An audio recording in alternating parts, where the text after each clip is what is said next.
Hi everyone, David here to give you some running tips on how to perform during HYROX. Ultimately today we're going to look at three components.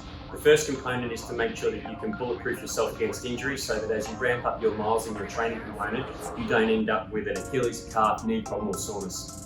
The second one is going to be how to keep your program varied so that you don't sort of really neglect or hate the running component of your training.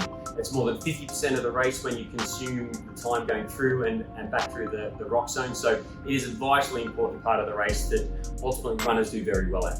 And finally, it's basically coming to the terms of how can I run whilst fatigued?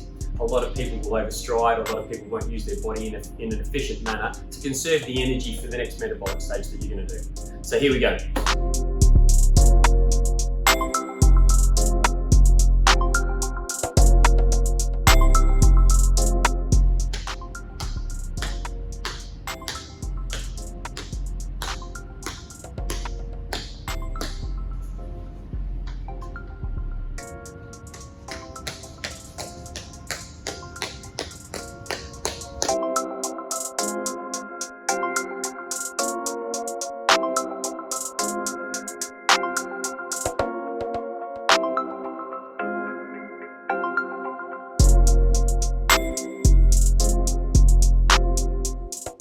Ultimately, running under fatigue is just a case of leaning forward in a controlled falling motion.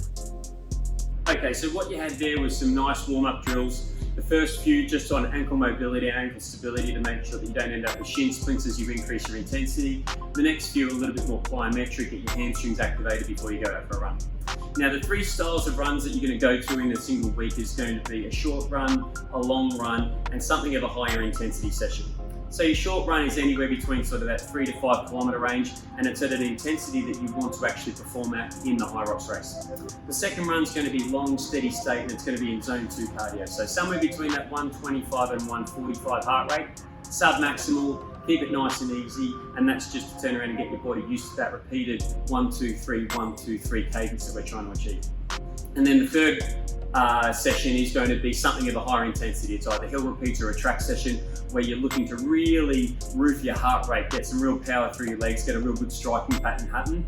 And then you're looking to do that 12 to 15 times with about a 2-minute float or a 2-minute rest period between each high intensity session. That'll work on obviously your recovery, it'll work on your technique, and ultimately it'll improve your running. 3 different types of stimulus will certainly help you out when you're doing those 1 kilometre loops. Good luck with that.